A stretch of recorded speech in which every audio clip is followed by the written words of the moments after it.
The news day continues here on One News Now. I'm Riza Diaz. Charges are now being prepared following the Rizal boat tragedy that killed 27 people. Coast Guard spokesperson Armand Balilo said cases may be filed against the captain and crew of the boat as early as Monday.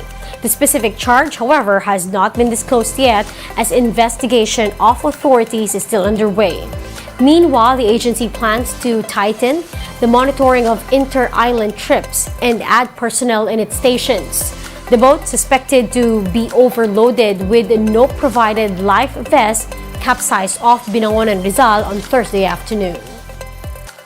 Ang pinaka-goal po ay makapag-file na po ng kaso against dun sa captain tsaka dun sa crew. Pero kung sakaling hindi magiging responsable yung kapitan tsaka yung mga boat operators, pati yung mga tao, at talaga pong siguro ang instruction ni Admiral Abu sa amin, dagdagan ng mga tao dun sa Coast Guard at higpitan na inspeksyonin kada umaalis.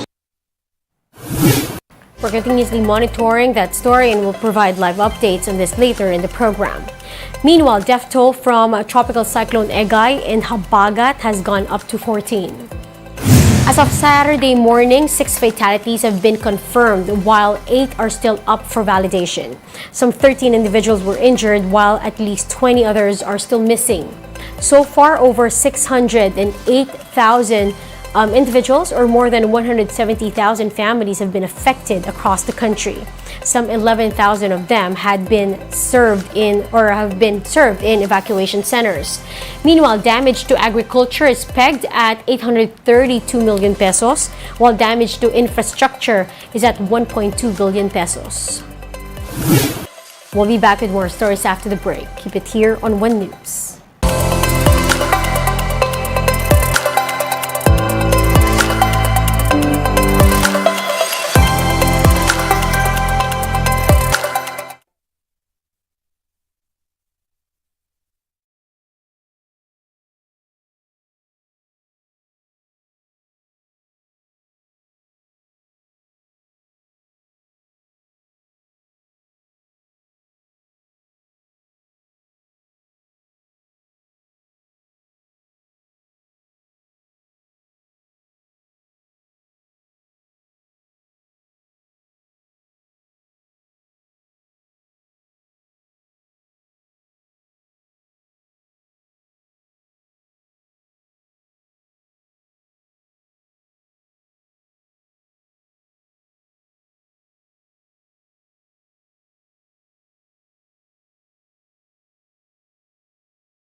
You're still watching One News Now. I'm Riza Diaz. Circling back to our top story, inspections will be heightened at Philippine ports following the boat tragedy off Binangonan, Rizal that killed at least 27 people.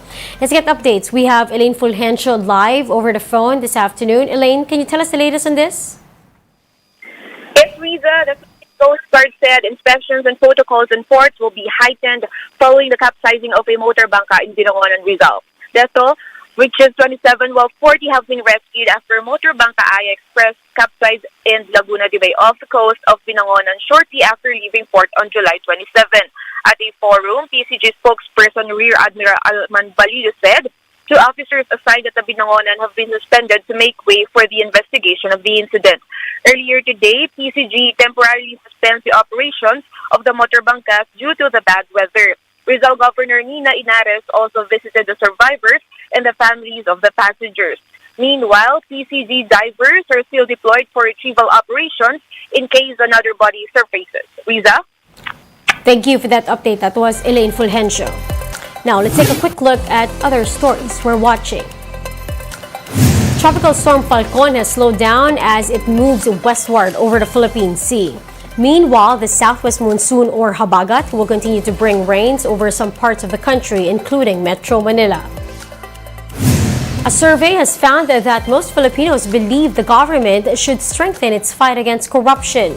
Only 3% of the respondents said there is no need for these to be strengthened, while 13% were uncertain. And Unioil projects that prices of diesel would go up by up to 3 pesos and 40 centavos per liter next week. Gasoline products are likewise expected to become more expensive by as much as 1 peso and 90 centavos per liter. And those are the top stories of the hour. Join us later at 4:30 in the afternoon as we continue to monitor the day's biggest stories. I'm Riza Diaz. We are One News.